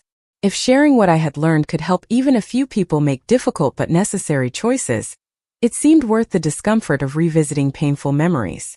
6 years after the Lakehouse sale, my life had settled into a rhythm that felt sustainable and genuine. Work remained fulfilling and financially rewarding. The cottage had become a true home, filled with furniture I selected and art I loved. The garden flourished under my care, producing more vegetables than Marcus and I could consume, so we started sharing extras with neighbors. Copper had transformed from an anxious rescue into a confident, playful companion who greeted every day with enthusiasm. My relationships felt solid and reciprocal, based on mutual care rather than obligation or manipulation. I still thought about my family occasionally, but the thoughts lacked the sharp edge they once carried. I wondered sometimes if my father's heart condition had worsened, whether Mitchell had managed to rebuild any semblance of the career he destroyed, if my mother had found any peace in the smaller, quieter life they now lived. But the wondering was abstract, the way you might think about characters in a book you read years ago. They were no longer central to my story. They were footnotes, context for understanding how I arrived at this place but not determining where I went from here. Marcus proposed on a gray January morning during our usual beach walk. There was no elaborate setup or crowd of witnesses, just the two of us in Copper and the sound of waves crashing against the shore. He told me he loved the life we had built together and wanted to make it permanent if I was willing. He understood my hesitation around traditional family structures, he said, but he hoped I might be willing to create our own version of commitment and partnership. One that honored my boundaries and history, while allowing us to build something forward-looking. I said yes, not because I felt pressure or obligation, but because I genuinely wanted the future he was describing. We planned a small ceremony for late spring, inviting only people who had actively supported us and contributed positively to our lives. His family would be there, of course. My book club friends, colleagues from work, the director of the women's shelter, Brandon Cole and his wife. No one from my birth family received an invitation. That chapter was closed, and I saw no reason to reopen it for a celebration that was supposed to be joyful rather than tense. The wedding took place in our backyard, under a canopy of flowers I had grown myself. 25 people gathered to witness our vows, eating food from local caterers and drinking wine from a nearby vineyard. It was simple and genuine, everything I had needed it to be. During the reception, Marcus's mother pulled me aside and told me something I would remember forever. "You've created a beautiful life after a terrible beginning," she said. "That takes strength most people never have to develop. I'm proud to call you family, Jade. Not because you married my son, but because of who you are." I hugged her tightly, feeling tears I didn't try to hide. This was what family should feel like. Support without strings attached. Pride without comparison. Love without conditions. I had spent 32 years not knowing this existed, and now I had built it for myself with people who chose me as deliberately as I chose them. That evening, after the guests had left and Marcus had fallen asleep beside me, I stepped onto the back porch and looked up at the stars. The ocean murmured in the distance, a constant presence that had witnessed my transformation from someone defined by other people's expectations into someone who knew her own worth. I thought about the woman who had stood on a different deck 6 years earlier, watching a coffee mug shatter and realizing her family was planning to rob her. That woman had been terrified and uncertain, torn between loyalty and self-preservation, unsure if she had the strength to fight back. I wished I could go back and tell her it would be okay, that the fear and pain and isolation wouldn't last forever. That on the other side of the hardest choice she would ever make was a life more peaceful and authentic than anything she had imagined. That walking away from people who hurt you doesn't make you broken or bitter, it makes you wise. That you can build a family from scratch with people who see you clearly and love you anyway. But I couldn't go back, so I honored that earlier version of myself by living fully in the present she had fought so hard to create. The lake house was gone, sold to protect myself from people who saw me as collateral. The family I was born into had scattered and diminished, consequences of their own choices finally catching up with them. And I had moved forward into a life that felt genuinely mine, built on foundations of respect and reciprocity, rather than obligation and manipulation. 7 years after the coffee mug shattered, I finally understood what my grandmother had been trying to tell me in those final conversations. You don't owe anyone your suffering, she had said. Not even family. Especially not family. At the time I thought she was being harsh or cynical. Now I recognized it as the clearest wisdom anyone had ever offered me. She had seen what I couldn't yet see, that my family would take everything I had if I let them, and that my only path to peace required protecting what was mine with absolute firmness. The inheritance she left me had bought the lake house, which I sold to save myself, which gave me the resources to build this life in Brookings. Every choice connected to the one before it, a chain of decisions leading from survival to flourishing. I wished she had lived to see what I built with the gift she gave me. I wished I could thank her for seeing my worth when the people closest to me refused to. But she was gone, and all I could do was live in a way that honored her belief in me. I went back inside, checked that the doors were locked and Copper was settled in his bed, then climbed into bed beside Marcus. His breathing was slow and steady, and I matched my rhythm to his, feeling safe in a way that had once seemed impossible. Tomorrow I would wake up to another ordinary day in a life I had fought to create. I would drink coffee and work on projects that challenged me and walk on the beach with my dog, and cook dinner with my husband and tend to my garden and maybe write another blog post for people navigating family estrangement. It wasn't a dramatic life or a particularly noteworthy one, but it was mine, entirely and completely mine, built on choices I made for myself rather than choices made for me by people who never bothered to know who I actually was. And that made it extraordinary in ways no one else might recognize but that I understood with absolute clarity. I had survived.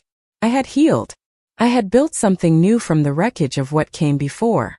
And I had done it without apology or permission or the approval of people who never deserved a say in my life to begin with. The ocean continued its eternal rhythm outside my window, waves crashing and retreating, eroding stone and building beaches, destroying and creating in the same breath. I had learned to move with that same natural force, knowing when to retreat for self-preservation, and when to crash forward with the full power of my truth. The balance wasn't always perfect, but it was mine to calibrate. And that autonomy, that fundamental right to determine my own path, was worth more than any lake house or family connection or social approval. I closed my eyes and let sleep pull me under, grateful for the peace that surrounded me and the strength that had carried me here. Tomorrow would bring its own challenges and joys, and I would meet them as I had learned to meet everything. On my own terms with clear boundaries, and with the absolute certainty that I deserved to build a life that felt safe and authentic and mine. The girl who once believed her worth was tied to her family's approval was gone. In her place was a woman who knew her value was inherent, unchangeable, and required no external validation to exist. That knowledge was my foundation, and on it I had built a life worth living. The 8th year in Brookings brought changes I hadn't anticipated. Marcus accepted a promotion that would take him to a research facility in Monterey Bay for 6 months, and after much discussion we decided he should take it. The opportunity was significant for his career, and our relationship had grown strong enough to weather temporary distance. We talked every evening, sharing details of our days, maintaining connection across the miles. The separation reminded me I could be alone without being lonely, that I had built enough internal stability to not require constant external validation. During those months alone, I deepened my work with the women's shelter. The workshop series had expanded into a full program, and the director asked if I would consider joining the board of directors. The role would involve fundraising, strategic planning, and community outreach in addition to the direct service work I already did. I accepted, recognizing that my own healing had reached a point where I could channel it into systemic change rather than just individual support. The board meetings introduced me to people working across different aspects of social services and community development. A family law attorney who handled pro bono cases, a therapist specializing in trauma recovery, a city council member focused on affordable housing. These connections expanded my understanding of how family dysfunction intersected with larger systems of power and resource distribution. My personal experience became one thread in a much larger tapestry of people working to create safety for those escaping harmful situations. One evening after a board meeting, the family law attorney approached me. Her name was Diana Reeves, a woman in her early 60s with sharp eyes and a reputation for taking on difficult cases. She had read my story online years ago and wanted to discuss something. Would you consider allowing me to use your case as an educational example? Not in court, but in workshops I do for other attorneys about elder financial abuse and family fraud. Your documentation was impeccable, and your strategic response could teach lawyers how to advise clients in similar situations. I considered her request carefully. Sharing my story at conferences was one thing, but having it become part of legal education felt more permanent and far-reaching. Yet I recognized the potential value. How many people were being manipulated by family members right now, unsure whether they had legal recourse or were overreacting to normal family conflict? If my experience could train attorneys to recognize and address these patterns, perhaps it could prevent others from reaching the crisis point I had faced. I agreed with conditions. My full name wouldn't be used in the educational materials. The focus would remain on the legal and strategic elements, rather than the emotional narrative. Diana assured me she would handle it with professionalism and discretion. Within months, she had developed a presentation that walked attorneys through the warning signs of family financial fraud, the importance of documentation, and the legal mechanisms available to protect clients. She sent me a copy, and I was surprised by how clinical and useful it was. My pain had been transformed into a teaching tool, something that might help others avoid similar damage. The blog posts I had written for the Family Estrangement Conference had gained unexpected traction. Other websites and support groups shared them, and my email inbox regularly contained messages from people navigating their own difficult family situations. A literary agent reached out, suggesting I consider expanding the material into a book. Not a memoir exactly, but a practical guide combining personal experience with actionable advice for people dealing with family financial abuse, manipulation, and estrangement. The idea terrified and intrigued me in equal measure. Writing a book would require revisiting every detail of what happened, organizing it coherently, and exposing myself to a much larger audience than a conference room or blog post reached. But it would also create something permanent and potentially helpful, a resource that could exist beyond me and continue supporting people long after I moved on to other phases of life. I discussed it with Marcus during one of our evening calls. He listened thoughtfully as I outlined my concerns and excitement. What do you want to do? He asked simply. Not what you think you should do or what would help the most people. What do you actually want? The question stopped me. I had spent so much of my life doing what others expected that even now, years into recovery, I sometimes struggled to identify my own genuine desires beneath layers of perceived obligation. I want to write it, I admitted. I want to take everything I learned and create something that might make the journey easier for someone else. I want the pain to mean something beyond just my own survival. Marcus's response was immediate. Then write it. I'll support you however I can. His unconditional encouragement reminded me why I had chosen to build a life with him. He didn't need me to be anything other than who I was, and he trusted me to make decisions that served my own well-being. I signed with the literary agent and spent the next year writing. The process was more difficult than I anticipated, requiring me to relive moments I had worked hard to move past. But it was also cathartic in unexpected ways. Organizing the chaos into narrative form gave me perspective on how far I had come. The woman who discovered forged documents and felt her world collapse now seemed like a character in a story, rather than my present reality. Distance had transformed acute pain into analyzed experience, something I could examine and learn from rather than something actively wounding me. The book, which we titled Reclaiming Yourself, A Guide to Surviving Family Financial Abuse and Estrangement, was published 2 years later. I used a pen name, wanting to maintain some privacy while still sharing the story. The advance was modest but meaningful, and I donated half of it to the women's shelter. The book launch was small and local, held at the independent bookstore in Brookings where I had become a regular customer over the years. What surprised me was the response. The book sold steadily rather than spectacularly, but it found its audience. Support groups recommended it. Therapists suggested it to clients. People dealing with family estrangement found it through online searches and word of mouth. The reviews were deeply personal, with readers sharing how seeing their experience reflected in print had validated their own difficult choices. One review that stayed with me read, "This book gave me permission to protect myself without feeling like a monster. That's a gift I didn't know I needed." I did a limited book tour, speaking at libraries and community centers in Oregon, Washington, and Northern California. Each event drew 20 to 50 people, intimate gatherings rather than large crowds. The conversations that followed my readings were profound. People shared their stories, asked for advice, and found community with others facing similar struggles. A woman in Seattle told me her parents had forged her name on a reverse mortgage, nearly costing her the house she thought she owned. A man in Eugene described how his siblings had systematically stolen from their mother while she was in a nursing home, then blamed him for reporting it.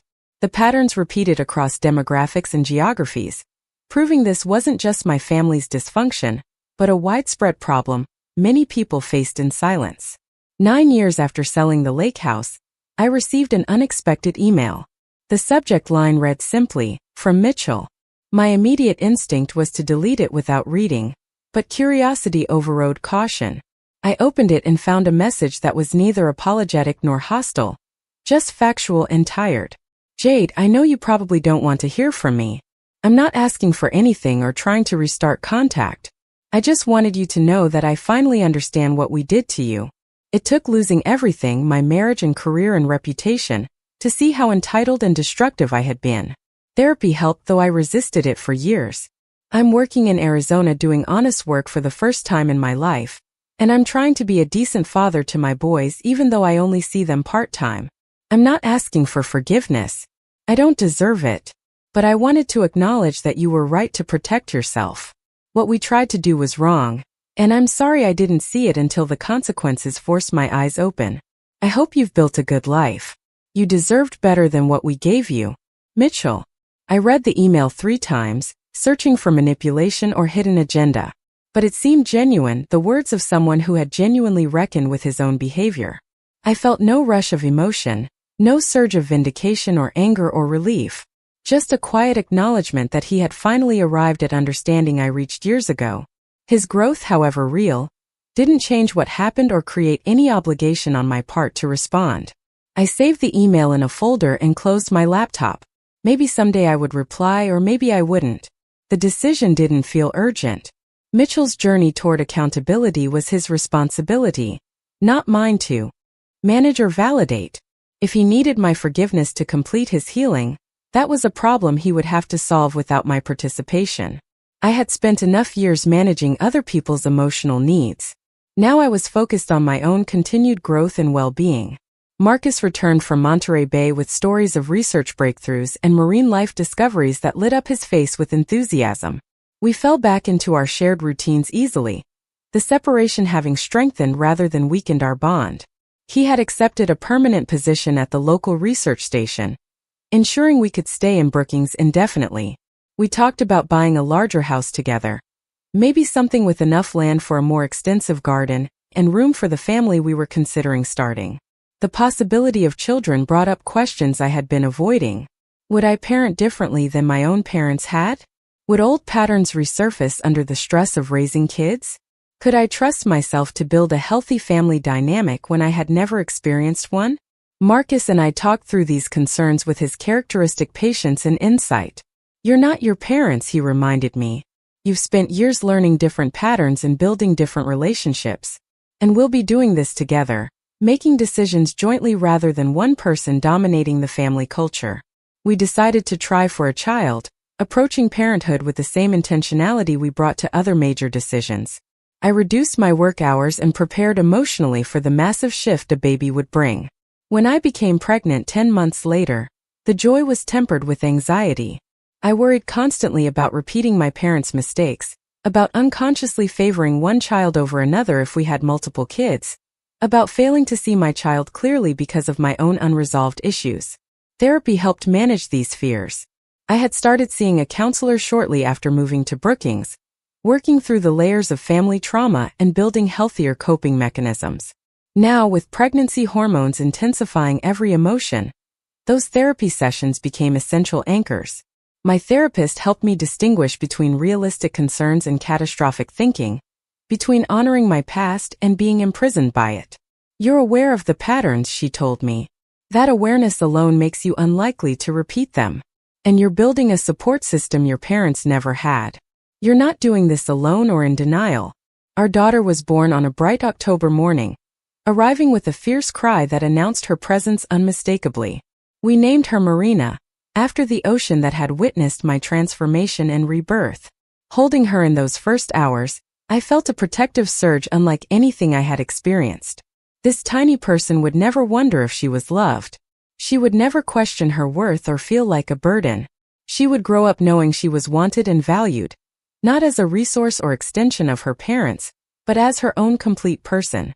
The early months of parenthood were exhausting and magical in turns. Sleepless nights blurred into endless diaper changes and feeding sessions. But even in the fog of exhaustion, I noticed Marcus and I working as genuine partners. He never treated childcare as my responsibility or his contribution as helping out. We divided tasks based on what made sense, communicated when we were overwhelmed, and asked for support when we needed it. His parents visited regularly, bringing meals and offering to watch Marina so we could sleep or take a walk together. This was what healthy family looked like. Mutual support without scorekeeping, help offered freely without strings attached. When Marina was 6 months old, my mother sent a card.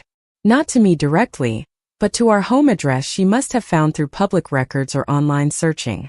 The card was simple, congratulating us on the baby and expressing hope that she might someday meet her granddaughter. There was no pressure or manipulation in the message, just a grandmother's wistful wish to know her grandchild. I showed the card to Marcus, uncertain how to respond or whether to respond at all. "What do you want?" he asked, echoing the question he had posed about writing the book. The answer was less clear this time. I didn't want my mother back in my life in any significant way. Too much damage had been done, and I had worked too hard to build stability I wouldn't risk disrupting. But I also recognized that Marina might someday have questions about her extended family, might wonder about the grandparents who weren't present. Did I owe her the opportunity to form her own relationship with them, or was protecting her from potentially toxic people the more important responsibility? I talked it through in therapy, exploring what limited contact might look like and what boundaries would need to be in place. Eventually, I sent a brief response. "Thank you for the card. Marina is healthy and wonderful. I'm not ready for regular contact, but I've enclosed a photo. If that changes in the future, I'll let you know." I included a single picture of Marina, nothing that showed our house or gave away identifying details about our life. It was a small opening, carefully controlled, that acknowledged the connection without inviting intrusion. My mother's response came quickly, a heartfelt thank you and a promise to respect my boundaries. She didn't push for more or try to negotiate increased contact. She simply expressed gratitude for the photo and wished us well. The restraint surprised me and suggested she might have done her own work around understanding what she had done wrong. Whether that growth was genuine or temporary, I couldn't know. But I appreciated the respect for boundaries I had set. 10 years after selling the lake house, I stood in my garden holding Marina on my hip while she pointed at butterflies and babbled her toddler observations. The cottage had been expanded, an addition creating more space for our growing family. The garden had matured into something truly beautiful, a mix of vegetables, flowers, and native plants that attracted birds and beneficial insects. Copper, now significantly older and slower, dozed in the shade of a fruit tree Marcus and I had planted our first year in the house together. This life bore no resemblance to the one I had imagined in my 20s, when I still believed earning my parents' approval was possible and necessary. That version of myself had accepted scraps and called it love, had absorbed mistreatment and labeled it family obligation. She had been so desperate for belonging that she tolerated being invisible, secondary, perpetually not quite enough. Standing in this garden with my daughter and my home and my chosen family, I barely recognized that earlier version of myself.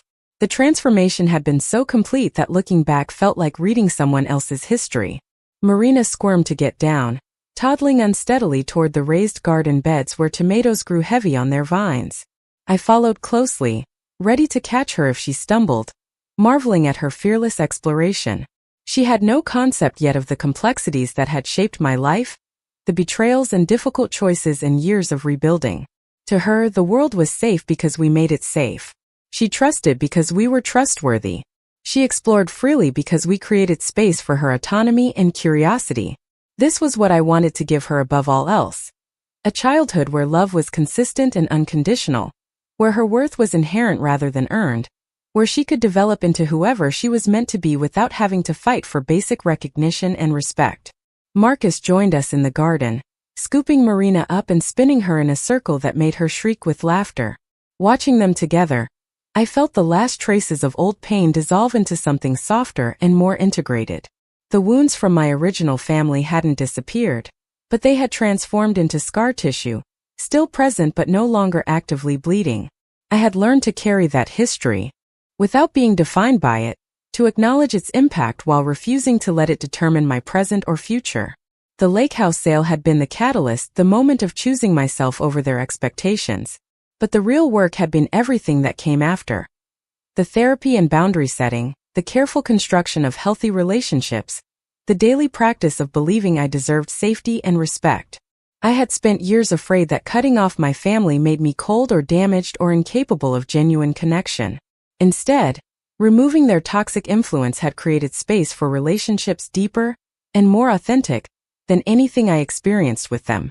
The family I built through choice rather than biology had shown me what love actually looked like when it wasn't contingent on compliance or service. Marcus, his family, my friends, the community I had cultivated in Brookings, these people valued me for who I was rather than what I could provide. 11 years after the coffee mug shattered on the Lakehouse deck, I published a second book. This one focused specifically on rebuilding after family estrangement, offering practical guidance for creating chosen family, managing grief and guilt, and developing resilience in the absence of traditional family support.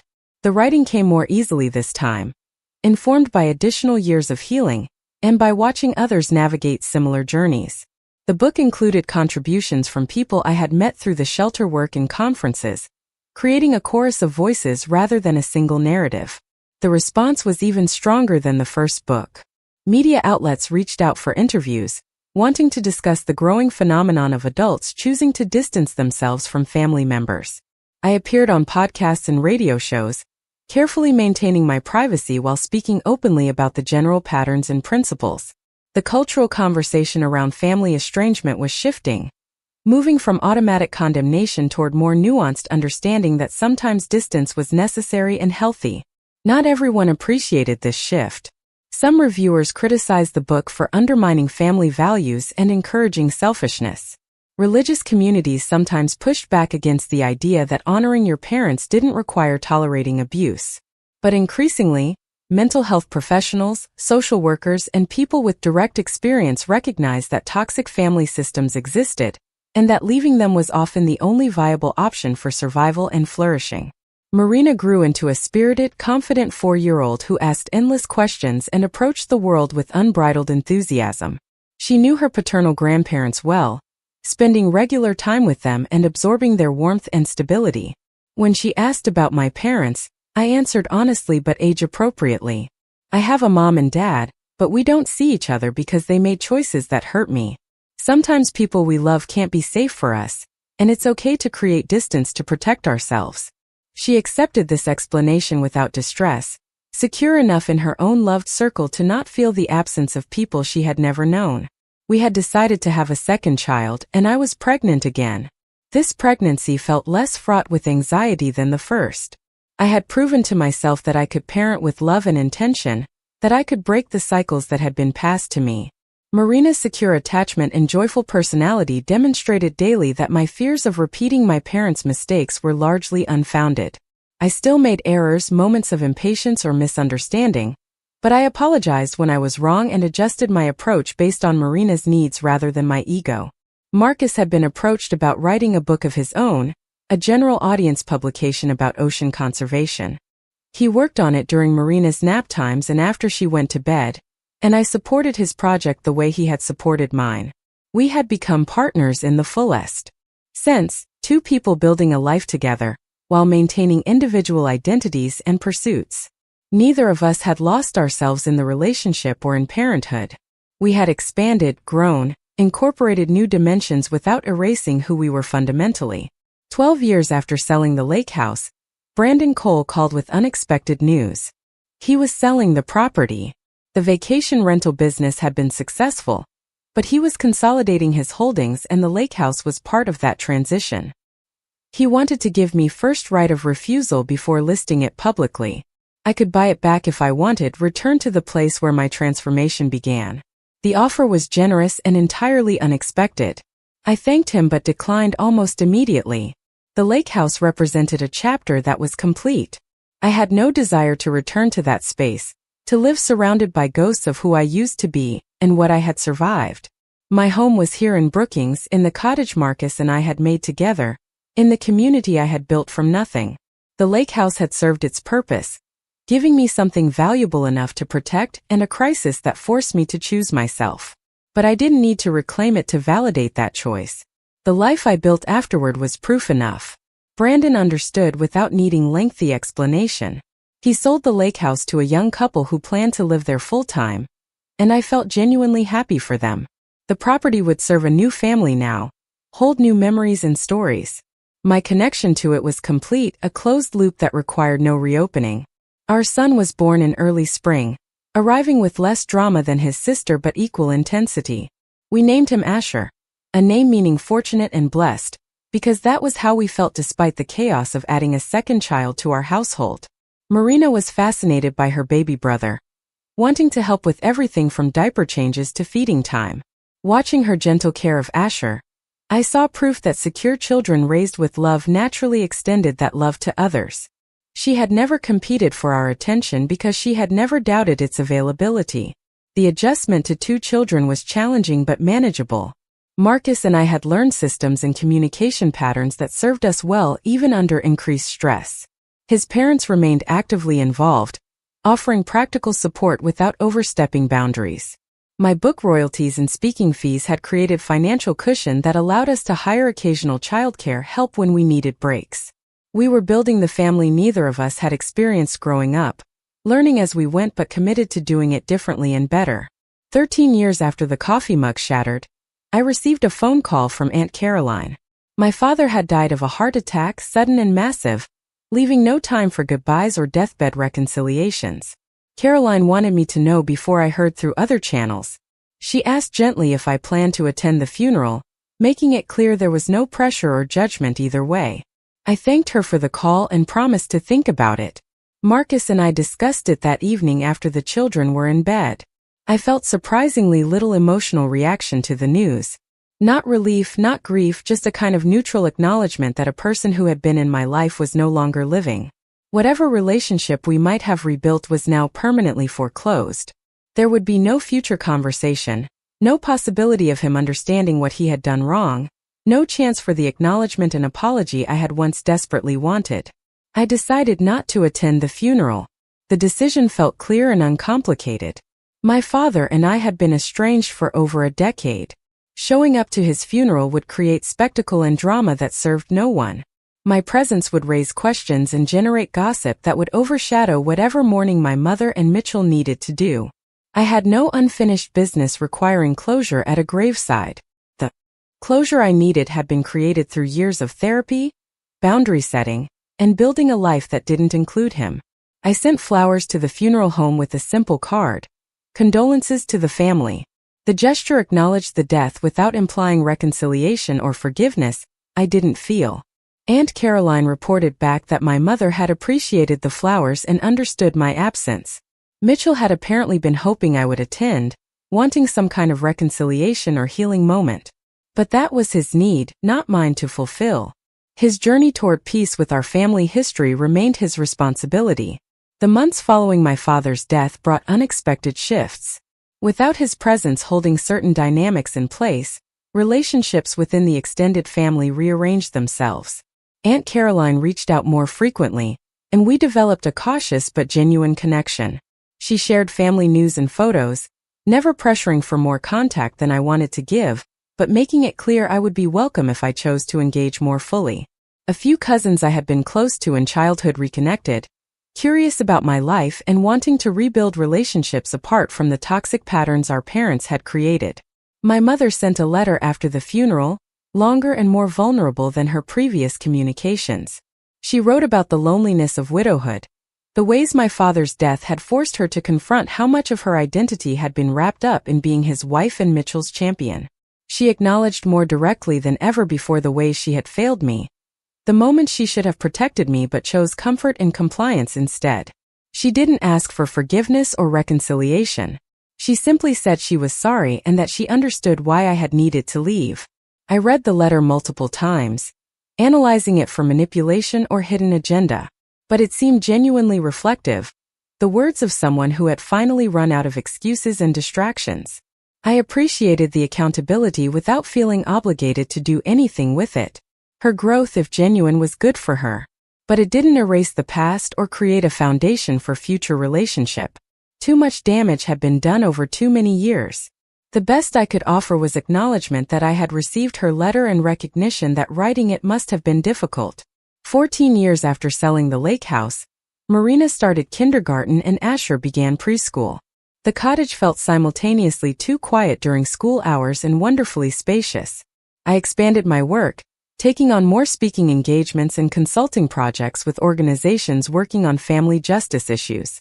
Marcus's research was gaining recognition in his field, with publications in prestigious journals and invitations to conferences around the world. We were both building careers we found meaningful, while maintaining the family life we had intentionally created. The women's shelter where I volunteered received a significant grant, allowing them to expand services and hire additional staff. They offered me a paid position as program director, overseeing the workshops and support services I had helped develop. The role would require more hours than my volunteer work, but offered salary and benefits that made financial sense for our family. I accepted, recognizing this was a natural evolution of work I was already passionate about. The position connected me with advocates and organizers across the region, people working on domestic violence prevention, housing justice, financial literacy, and family law reform. I learned about legislative efforts to strengthen protections against elder abuse and family fraud, policy changes that might make situations like mine less common or easier to address legally. My personal experience had led to professional expertise that was genuinely useful in these broader contexts. The pain had been transformed completely, no longer a wound but a source of wisdom and strategic insight. Marina came home from school one day with questions about family trees, an assignment that required her to chart her relatives and ancestry. She knew about Marcus's family, had met aunts and uncles and cousins and grandparents who featured regularly in her life. But my side of the tree was sparse, showing gaps and absences her classmates' projects wouldn't have. We sat together at the kitchen table, and I helped her fill in what information I had while explaining as simply as I could why some branches ended abruptly. Sometimes families have missing pieces, I told her. Sometimes people make choices that mean they can't be part of our lives safely. That's sad, but it's also okay. We build family in different ways. Some people are related by blood, and some people become family through choice and love. Both kinds are real. She absorbed this with the resilient pragmatism of childhood, more interested in decorating her family tree with stickers than worried about its irregular shape. Her security allowed her to accept complexity without anxiety, proof that children raised with consistent love can handle difficult truths. 15 years after the coffee mug shattered, I stood at the ocean's edge watching the sun set in brilliant oranges and purples. Marina and Asher played in the sand nearby, building an elaborate castle with channels for water and towers adorned with shells. Marcus stood beside me, his hand warm in mine, and we watched our children create something temporary and beautiful that tomorrow's tide would erase. The impermanence didn't diminish their joy or effort. They built because building itself was satisfying, not because they needed the castle to last forever. I had learned a similar lesson about life and healing. Nothing was permanent. Relationships shifted, pain transformed, circumstances changed in ways both devastating and miraculous. The key was to keep building anyway, to create beauty and meaning even knowing it would eventually change form. The lake house was gone. My original family was fractured beyond repair. The woman I used to be had dissolved completely, replaced by someone stronger and clearer, and more authentically myself. But I had this. The cottage on the hill, the garden that flourished under my care, the partner who saw and valued me completely, the children growing up secure and loved, the work that gave my experience purpose beyond my own healing. I had built all of this from nothing, from the wreckage of what came before, from the hard choice to protect myself when no one else would. And it was enough. More than enough. It was everything. The sun dipped below the horizon, and Marina called out that they needed help carrying water from the waves to fill their castle moat. I walked across the sand to join them, leaving footprints that the tide would erase by morning. But for now, in this moment, we were here together building something that mattered not because it would last but because we chose to create it. And that choice, repeated daily across years, was how you transformed survival into flourishing, wounds into wisdom, isolation into belonging. The ocean continued its eternal rhythm, waves crashing and retreating, constant and ever-changing. I had learned to move with that same force, fierce when necessary and gentle when possible, always returning to myself as the center point from which everything else extended. The past no longer held power over me. The future stretched open and full of possibility. And the present, this ordinary, extraordinary moment with my family on a beach in Oregon, was exactly where I needed to be. Up next, you've got 2 more standout stories right on your screen. If this one hit the mark, you won't want to pass these up. Just click and check them out.